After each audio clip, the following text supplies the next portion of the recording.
What up, YouTube? It's the YTBC student. Doing another video about Keith One Time Thurman. Now, I'm going to start out by saying I'm probably one of the biggest Keith One Time Thurman fans on all of YouTube.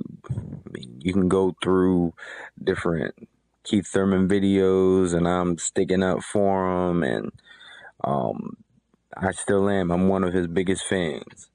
I was at the Luis Collazo fight, which is what we're about to talk about in a little bit. And I was showing support for the man, and I have to say I'm still proud of him. I know there's a lot of things being said about Keith Thurman right now. Definitely don't agree with a lot of it, but there are some truths to the things that are being said.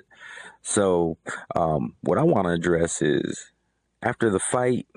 If you look up the post-fight press conference, you'll find a video where they asked him, "Hey Keith, on a scale of 1 to 10, what would you rate the pain on that body shot?"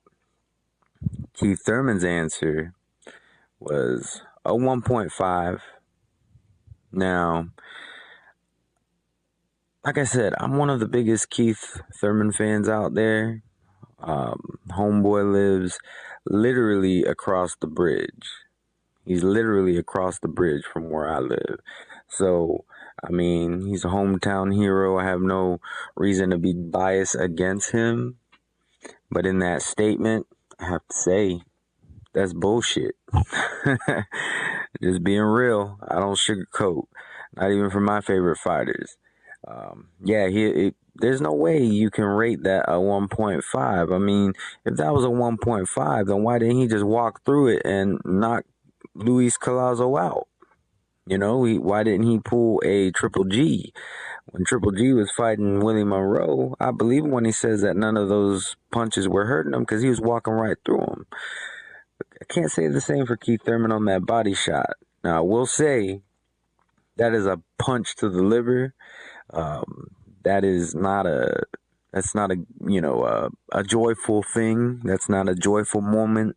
I'm pretty sure it's not going to be a highlight in his career getting hit with that body shot. But, it's okay to be honest. Just admit it. You got hit with one good punch.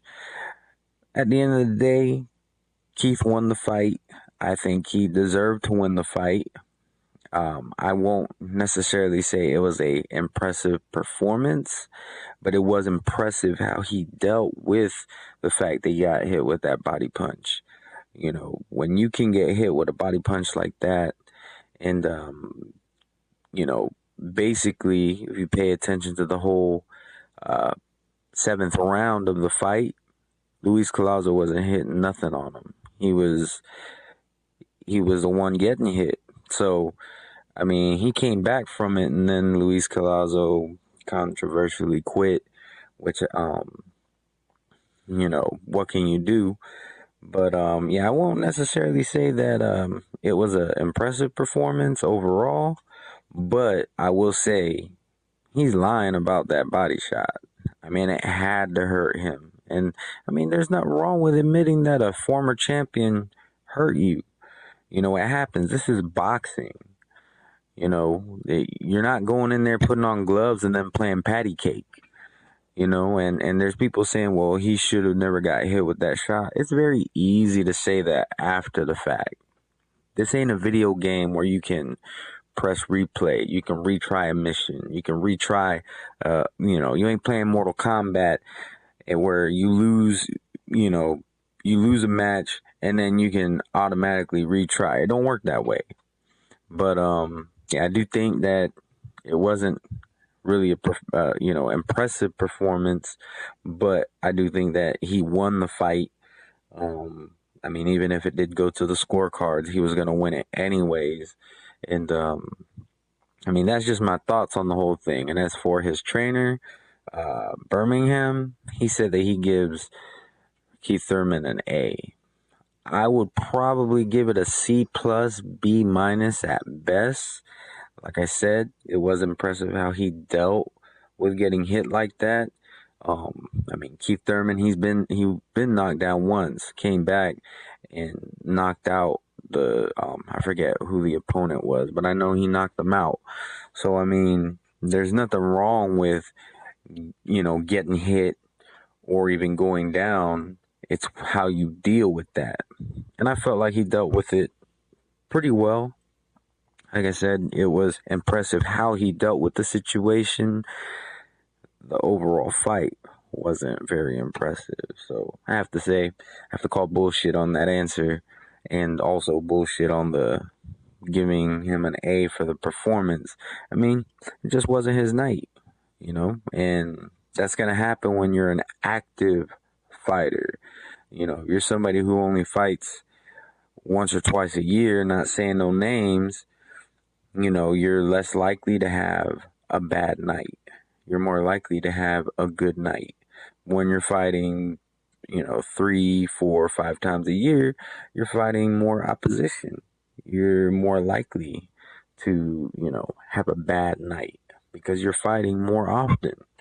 So, I mean, drop a comment, tell me what your thoughts are. I wasn't entirely disappointed with his performance, but I definitely wasn't impressed. And I do think he needs to get back to the drawing board, work on his defense. And as for Floyd, I think he deserves the fight. I don't think he's ready for it. And that's just the honest truth. He's been the mandatory for almost 2 years. He deserves the fight. Just because he got hit with one punch doesn't mean he doesn't deserve the fight anymore. But I do think that he's not ready. And as for people talking about the stuff that he says, you got to think he's a fighter. You can't go into a fight without confidence. And when he says that he's better than Pacquiao and Bradley and all these fighters, he can say that he believes that because he hasn't fought them. So being that he hasn't fought them, he can say, it's his own opinion that he's better than all of them. There's nothing wrong with that. I like to compare Keith Thurman to Tyson Fury. If you listen to Tyson Fury and you listen to Keith Thurman, they're the same on the confidence. Only difference is Tyson Fury is like rated R. He's Irish. He's not afraid to disrespect his opponents, whereas Keith Thurman takes a little bit more of a student approach on a lot of his responses to his questions. And I just think that when he was saying all that stuff about, I'm better than Bradley, I'm better than Pacquiao, those are his thoughts at that moment. That's days before fight night. He's hyped. He's trying to get his adrenaline pumped. He's trying to be ready mentally for that fight. Just like Tyson Fury. Tyson Fury, that's what he does. I just think Tyson Fury kind of stays on the whole, I'm the best, more around clock, 24 hours a day, 7 days a week. He's telling people that they're pieces of shit and saying that Vladimir Klitschko is the biggest pussy he's ever seen and all this other stuff. Whereas Keith Thurman, he kind of analyzes the issue and explains, okay, this is what I would do, and this is why I'm better, and blah blah blah blah blah. It may not necessarily be true, but it's like I said, you have your opinion. You might say he's not better than Bradley or Pacquiao. Some other people might argue different. I personally don't think he's better than either of them. Even though I like Thurman better than Bradley, I have to say I have to give the edge to Bradley. And as for Pacquiao, Pacquiao is my favorite fighter right now. And I think Pacquiao is kind of full of some bullshit as well, but that's a whole nother topic. Anyways, just drop a comment, tell me what you think, and I'm open to some good conversation. Y'all have a good day.